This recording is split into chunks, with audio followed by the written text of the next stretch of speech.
सुमित्रा जी का बेटा था अमित और बहू का नाम था अमृता। सुमित्रा जी की बहू की बातें सुनकर ऐसा लगता था कि जैसे वो बहुत इंटेलिजेंट है, क्योंकि उससे कभी भी कोई भी सवाल पूछो फट से जवाब दे देती थी। अरे भाई, उसके जवाब से तो गूगल भी पीछे रह जाता था। और इसलिए कम से कम सुमित्रा जी के घर में तो किसी को भी गूगल की जरूरत ही नहीं पड़ती थी। जब भी घर में कोई बात चलती, कोई कुछ भी कहता, तो अमृता फट से कह देती, ये तो मेरे साथ भी हुआ था, मुझे इसके बारे में सब मालूम है। एक दिन सुमित्रा जी अमित और अपनी बहू अमृता के साथ अमित के बुआ जी, फूफा जी यानी कि मुकेश और उर्मिला जी के यहाँ पर मिलने के लिए गए। अरे बहुत अच्छा किया अमित बेटा, इतने दिनों के बाद आए हो तुम। हाँ सुमित्रा भाभी, कभी तो आ जाया करिए अपने बच्चों को लेकर। आपकी बहू के आने से तो हमारे घर में भी रौनक आ गई है। वो क्या है ना, अमित ऑफिस के काम में बहुत बिजी रहता है, इसलिए उसे तो वक्त ही नहीं मिल पाता। अच्छा, लगता है नौकरी काफी मुश्किल है अमित की। अरे नहीं फूफा जी, ऐसी कोई बात नहीं है। आप तो जानते हैं ना प्राइवेट जॉब में कितना काम होता है। अरे कोई समझे ना समझे, मुझे तो पता है प्राइवेट नौकरी में इतना काम करना पड़ता है कि इंसान की आफत आ जाती है। लेकिन बेटा, तुमने तो कभी जॉब की ही नहीं, तुम्हें कैसे पता? अरे जॉब नहीं की तो क्या हुआ मम्मी जी, सब जानती हूँ मैं। सबसे पहले ऑफिस में जाओ, वहाँ पर अपनी एंट्री डालो, उसके बाद दिन भर सिस्टम पर बैठकर काम करो। चारों तरफ कैमरे लगे होते हैं, आप अपनी नजर इधर की उधर नहीं कर सकते। उसके बाद दिन भर बॉस की चिक चिक सुनो, वो अलग से। यही सब होता है, मुझे ना सब पता है। अरे बहू रानी तो काफी इंटेलिजेंट है, हर बात की खबर है इसको। थोड़ी देर बाद, अब देखिए सुमित्रा भाभी, इतने दिनों के बाद आई हैं आप, खाना खाकर ही जाना, ऐसे तो मैं आपको जाने नहीं दूंगी। वैसे बुआ जी, खाने में क्या बनाया है? वो क्या है ना बेटा, आज तुम्हारी बुआ जी की तबीयत थोड़ी ठीक नहीं थी, इसलिए हमने सोचा कि जब तुम लोग यहाँ आ जाओगे तो बाहर से खाना मंगवा लेंगे और साथ में बैठकर खाएंगे। लेकिन बस प्रॉब्लम इतनी सी है कि मुझे बाहर से खाना ऑर्डर करना नहीं आता। सोचा जब अमित आएगा तो उसी को बोल दूंगी। अरे मुझे आता है ना, मैं कर देती हूँ ऑर्डर। बताइए क्या क्या मंगाना है आपको? इटालियन, कॉन्टिनेंटल, इंडियन, पंजाबी, सब पता है मुझे। क्या बात है बहू, क्या घर में भी खाना रोज बाहर से ऑर्डर करती हो? अरे नहीं बुआ जी, ऐसी कोई बात नहीं है, बस मुझे ना सब पता है। कोई बात नहीं अमृता, मैं अपने फोन से ऑर्डर कर देता हूँ। अरे क्या बात है, आजकल ऑनलाइन डिलीवरी पर कोई ऑफर नहीं चल रहा है, वरना काफी पैसे बच जाते हैं। कैसी बात करते हैं अमित, मैं कह रही हूँ ना मुझे सब पता है। मुझे एक बहुत अच्छा ऑनलाइन डिलीवरी वाला मालूम है, जहाँ पर 50% ऑफ मिल जाएगा। और आज तो वैसे भी फ्राइडे है ना, फ्राइडे को तो उस पर 50-70% ऑफर मिलता ही मिलता है। अरे क्या बात है, इसके बारे में तो मुझे पता ही नहीं था। अरे बेटा, जिस चीज के बारे में किसी को पता नहीं होता, हमारी बहू को पता होता है। एक काम कर, तू उसी को ऑर्डर करने दे। क्या बात है अमृता बेटा, तुम तो बहुत इंटेलिजेंट हो, सब कुछ जानती हो। कुछ दिनों के बाद सुमित्रा जी की कुछ सहेलियां उनसे मिलने के लिए आती हैं। अरे सुमित्रा बहन कैसी हो, बहू कैसी है तुम्हारी? अरे पूछिए मत, बहुत इंटेलिजेंट है मेरी बहू, सब कुछ जानती है। क्या बात है, बहू के आने के बाद तो औरतें दुखी हो जाती है, लेकिन तुम तो बहुत खुश लग रही हो।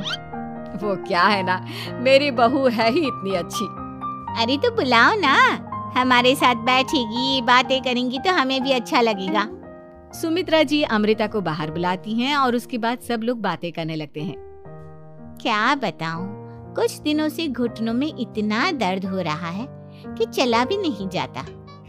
अब बुढ़ापे में तो ये सब चलता ही रहता है, क्या कर सकते हैं। आंटी जी, आप योगा करिए, योगा और साथ में ना काले तिल खाया करिए, आपके घुटनों का दर्द भाग जाएगा। लेकिन तुमको ये सब कैसे पता बेटा?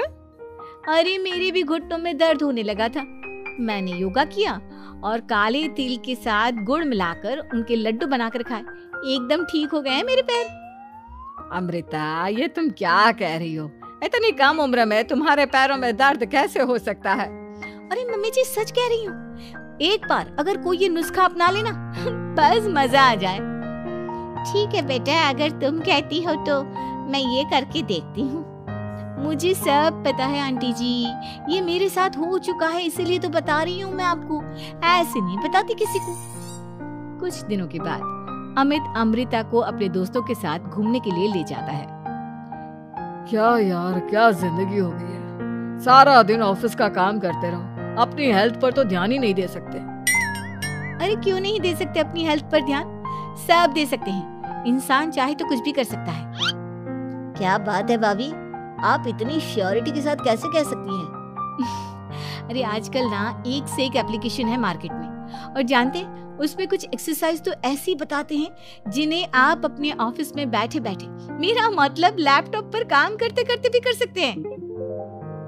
अमृता, ऐसी एक्सरसाइज के बारे में तो मुझे भी नहीं पता था, तुम्हें कैसे मालूम? अरे मुझे सब पता है, हर चीज की खबर रखती हूँ मैं, जानते हैं ना आप। लेकिन ऐसी कौन सी एप्लीकेशन है और ऐसी कौन सी एक्सरसाइज है भाभी? एक मिनट, मैं आपको अपने मोबाइल में दिखाती हूँ। अरे वाकई में भाभी तो सही कह रही हैं। देखो यार, इसमें कितनी अच्छी एक्सरसाइज दिखाई गई है। अपनी चेयर पर बैठे बैठे एक्सरसाइज भी कर लो, काम भी और हेल्थ भी। वाह भाभी वाह, मजा आ गया। लेकिन अमृता, तुम्हें इस बारे में कैसे पता? अब मेरे साथ जो चीज हो चुकी है उसके बारे में तो मुझे पता होगा ही ना अमित। मतलब तुम कब ऑफिस में काम करने गई जो तुमने ऑफिस करते करते एक्सरसाइज की? मैं जो किचन में काम करती हूँ अमित, घर के काम, वो किसी ऑफिस के काम से काम है क्या? बस मैं भी वो सब करते करते इनमें से कुछ एक्सरसाइज ट्राई कर लेती हूँ, इसलिए मुझे सब पता है। सही है यार, तुम तो बहुत इंटेलिजेंट हो। कुछ दिनों के बाद, ये क्या है? एक दोस्त ने मेरे साथ एक मजाक किया है, लेकिन समझ में ही नहीं आ रहा। अरे बेटा, तो अमृता से पूछ लेना, उसके पास कोई ना कोई जवाब जरूर होगा। ठीक कहती है मम्मी जी, मैं सब जानती हूँ। लेकिन अमृता, ये थोड़ा मुश्किल है, सोच लो। मेरे लिए कुछ भी मुश्किल नहीं, दुनिया की कोई भी पहेली हो मैं चुटकी में सॉल्व कर लेती हूँ। अच्छा ठीक है, देखो मेरे दोस्त ने मुझे एक खाली पेपर दिया है और कहा है कि इस पर उसने मेरे लिए कुछ मैसेज लिखा है। अब एक बात बताओ यार, खाली पेपर पर, I mean, जिस पर कुछ भी नहीं लिखा हुआ, उसे मैं कैसे पढ़कर बताऊं? अरे बस इतनी सी बात, इसे तो मैं चुटकियों में सॉल्व कर दूंगी अमित। लेकिन कैसे बहू? इस पेपर पर तो वाकई में कुछ नहीं लिखा हुआ, एकदम खाली पेपर है, कैसे, क्या पढ़ोगी तुम? अमित, एक छोटा सा काम करो, जल्दी से एक मोमबत्ती लेकर आओ। अरे बहू, पेपर में आग लगाने का इरादा है क्या? नहीं मम्मी जी, इस पेपर पर अमित के दोस्त का लिखा हुआ मैसेज पढ़ने का इरादा है। अमित कैंडल लेकर आता है। अब ना बस इस पेपर को धीरे धीरे कैंडल के ऊपर घुमाते रहो, देखना 2 ही मिनट में मैसेज आपकी आंखों के सामने होगा। अच्छा ठीक है, मैं ऐसा करके देखता हूँ। 2 मिनट के बाद, अरे वाकई में इस पर तो अक्षर बनने लगे, लेकिन ये हुआ कैसे? और अमृता, तुम्हें कैसे पता? बहुत सिंपल है मम्मी जी, अमित के दोस्त ने नींबू के रस से मैसेज लिखकर उसे सुखा दिया। आप अगर मैसेज पढ़ना हो ना, तो पेपर को आग के सामने ले जाओ और लेटर्स अपने आप उभर कर आ जाते हैं। वाह बहू, लेकिन तुम ये सब कैसे जानती हो? अरे मम्मी जी, जब मैं छोटी थी ना, तो अपनी सहेलियों के साथ ऐसे ही गेम खेला करती थी। ये तो मेरे साथ कितनी बार हो चुका है, मुझे सब पता है। थैंक यू यार अमृता, तुम्हारी वजह से हमें कुछ भी सोचने की जरूरत ही नहीं पड़ती, तुम सब कुछ बता देती हो। कुछ दिनों के बाद सुमित्रा जी को अमृता के प्रेग्नेंट होने की खुशखबरी मिलती है और सुमित्रा जी अमृता को डॉक्टर के यहाँ लेकर जाती है। देखिए सुमित्रा जी, आपकी बहू की तबीयत बिल्कुल ठीक है, किसी भी तरह की चिंता करने की कोई जरूरत नहीं है, लेकिन हाँ, उनको आयरन वाली डाइट खाने की बहुत जरूरत है। ठीक है डॉक्टर साहब, आप बता दीजिए मैं अपनी बहू को क्या क्या खिलाऊं ताकि उसकी तबीयत ठीक रहे और आने वाले बच्चे की भी। अरे मम्मी जी, इसमें डॉक्टर से पूछने की क्या जरूरत है, किशमिश है, अनार है, पालक है, ये सब खाना चाहिए, आयरन का लेवल बिल्कुल बराबर रहता है। अरे वाह, आपकी बहू तो सब कुछ पहले से ही जानती है। ये तो बहुत अच्छी बात है। देखो, आयरन के साथ तुम्हें कैल्शियम भी खाना होगा। जानती हूँ मैं, अगर आयरन की खाली सप्लीमेंट लेते हैं और कैल्शियम नहीं लेते तो बॉडी उसे अच्छे से एब्जॉर्ब नहीं कर पाती। सब पता है मुझे। बहू ये भी मालूम है? हाँ मम्मी जी, आप तो जानती है ना, मुझे सब पता है। आपकी बहू की बातें सुनकर अच्छा लग रहा है। मुझे ऐसी बहुत कम लड़कियां मिलती हैं जिन्हें इतनी नॉलेज होती है, सारे सवालों के जवाब देती है। और हमारे इंडिया में तो वैसे भी हालात बहुत खराब है। बिल्कुल ठीक कह रहे हैं आप डॉक्टर साहब, लेकिन मैं उन लड़कियों की तरह नहीं हूँ। बहुत ख्याल रखती हूँ मैं हर चीज का। और जानती हैं आप, हमारे घर में तो किसी को किसी चीज के बारे में गूगल करने की जरूरत ही नहीं पड़ती। बिल्कुल ठीक कह रही है अमृता। अरे कुछ भी पूछ लो, इसे सब पता होता है। अरे वाह, तुम तो बड़ी कमाल की लड़की हो। चलो, ये तो बहुत अच्छी बात है, लेकिन फिर भी डॉक्टर की सलाह पर पूरा ध्यान देना चाहिए। वैसे क्या चाहिए तुम्हें, बेटा या बेटी? अरे डॉक्टर साहब, कुछ भी हो जाए, बस बच्चा अच्छे से हो जाना चाहिए।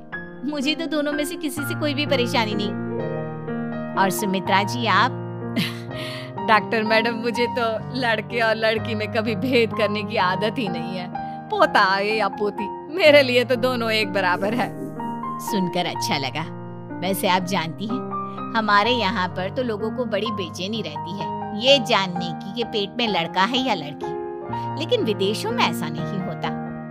हाँ, वहाँ पर तो सब कुछ पहले से ही बता देते हैं ना। ये भी कोई बात हुई भला?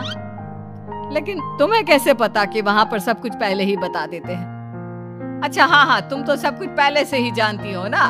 तुम्हारे साथ तो सब कुछ पहले से ही हो चुका होता है। नहीं मम्मी जी, ये तो मेरे साथ पहली बार हो रहा है, इसलिए मैं ये डायलॉग नहीं बोल सकती।